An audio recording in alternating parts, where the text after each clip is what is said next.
So now we come to different properties of matter waves. अभी matter waves में matter में waves होती हैं, ये बात अपने आप में सोचना ही एक बड़ा डिफिकल्ट कॉन्सेप्ट है. ये मैटर है, ये मेरे हाथ में है, इसमें वेव चल रही है, अगर इसमें वेलोसिटी है तो इसमें वेव चल रही है. ये सोचना थोड़ा डिफिकल्ट है क्योंकि हमें कुछ दिखता नहीं. नॉर्मली भी वेव नहीं दिखती है, बट यहाँ तो बिल्कुल नजर नहीं आती और थॉट प्रोसेस में भी डिफिकल्ट होता है. क्यों होता है वो नहीं होता. ये वेव्स डिफरेंट होती है इलेक्ट्रोमैग्नेटिक वेव्स से. ये इनका पहला कंसेप्ट है. ठीक है, पहली प्रॉपर्टी है कि ये इलेक्ट्रोमैग्नेटिक वेव्स से डिफरेंट होती है.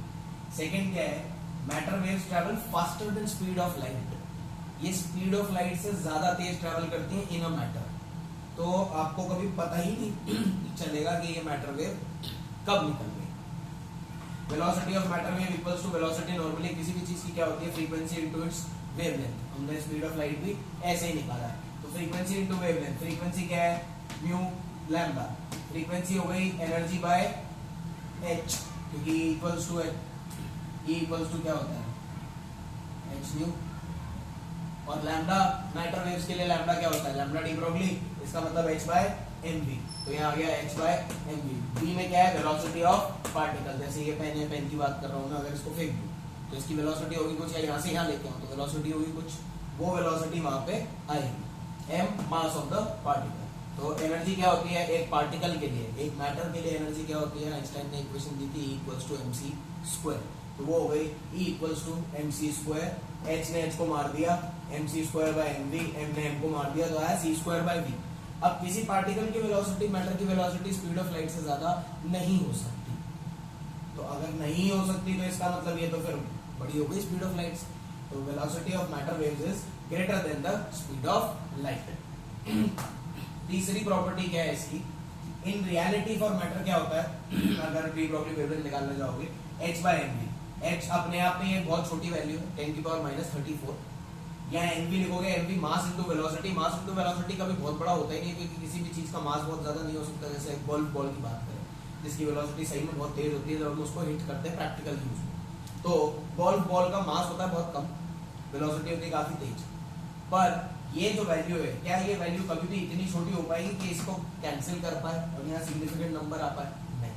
तो lambda de Broglie for matter in reality is very very very small. तो ये बेसिक तीन प्रॉपर्टीज हैं मैटर वेव्स की. अब इसका इस्तेमाल कहाँ किया जाता है, एक बहुत इंपॉर्टेंट टॉपिक है जिसके बारे में अगर एक बार हम समझ गए तो वो हमारे लिए बहुत ईजी हो जाएगा. वो क्या है, क्वांटाइजेशन ऑफ ऑर्बिट. क्या है, क्वांटाइजेशन ऑफ ऑर्बिट. अब अगर ध्यान से सोचोगे तो एक न्यूक्लियस है, उसके चारों ओर एक इलेक्ट्रॉन घूम रहा है, ऐसे एक सर्कल. ये आपने केमिस्ट्री में भी पढ़ा होगा कि वो जो इलेक्ट्रॉन है वो कभी भी ऐसे नहीं घूमता. आपके ऑर्बिटल्स होते हैं, ऐसा ऑर्बिटल होता है, p orbital, s orbital, d orbital, double p orbital. तो ये जो ऑर्बिटल्स होते हैं वो ऑर्बिटल्स अलग अलग शेप में होते हैं. तो प्रोबेबिलिटी होती है इलेक्ट्रॉन की वो कहाँ रहेगा. तो इलेक्ट्रॉन को जब हमने एक मैटर माना, क्या माना, एक मैटर माना गया है ही मैटर, उसका मास है, वो मैटर है, उसमें चार्ज भी है.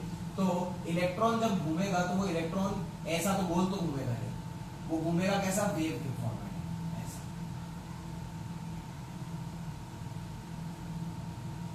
तो अब ये जो इलेक्ट्रॉन घूम रहा है, ये इलेक्ट्रॉन ऐसे वेव के फॉर्म में घूम रहा है. तो इसका मतलब क्या है, ये अब ऐसा तो हो नहीं सकता ना कि ये आधा यहाँ तक है, ये कंप्लीट होना चाहिए यहाँ डेड एंड का.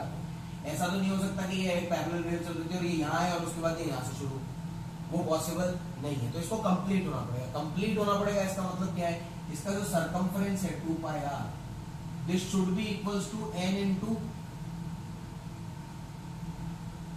लैम्डा. लैम्डा क्या है उसका, वेवलेंथ.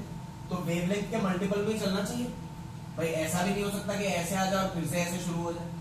तो ये तो कंप्लीट होगा. कंप्लीट होगा मतलब एक इंटीग्रल नंबर होगा, एक इंटीजर होगा.